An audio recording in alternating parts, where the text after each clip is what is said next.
Hello everyone, today I'd like to talk about my HUMA 1000 essay in progress.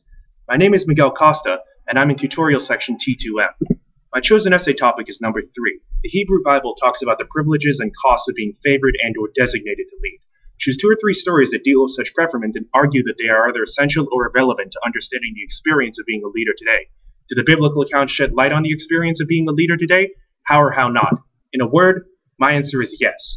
In the Hebrew Bible, we see a recurring theme of the ascension of the righteous. Biblical leaders face challenges that are easily reconciled with the experiences of leaders today. In doing so, the Bible conveys a wisdom that transcends its ancient origins. I've already written a draft of my essay, and it comes in the following format.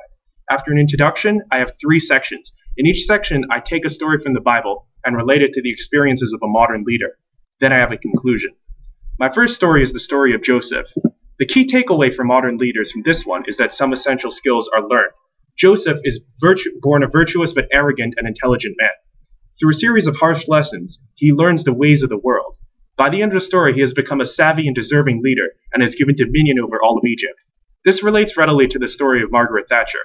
An earlier botched political initiative had her branded Margaret Thatcher, Milk Snatcher. In her own words, I had incurred the maximum amount of political odium for the minimum of political benefit. The modern perception of her, as a headstrong idealist, is far more favorable than the initial one. The story of Moses is my second story. The key takeaway here is that establishing credibility can be a great challenge. Initially, Moses' attempts to bring justice to his people is met with opposition. Who made you a ruler and judge over us?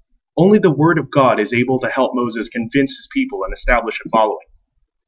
Similarly, Barack Obama, as the first African-American president, has had his citizenship and motives questioned from the get-go. The story of Moses in this way illustrates the key importance of having trust, and how it's one of the most challenging parts of leadership. My third and final story is the story of David. The takeaway here is that the more power a leader has, the greater the severity of their transgressions. David is shamed before Israel for his sinful actions that did not escape the eye of God. Similarly, the Gropegate scandal has ended both the marriage and political career of Schwarzenegger. One can argue that in a modern world, the media is analogous to the role of God in the story. So to conclude, I am convinced that the Bible relates experiences that are as relevant to the leadership of today as that when it was written. My personal conviction is that religion serves as a means of passing important life lessons across generations. The stories of Joseph, Moses, and David have shown the need for a lifetime of learning, the challenges of establishing trust, and the dangers of exposure. All of these are very, very relevant to the experience of a leader today. Thanks for listening.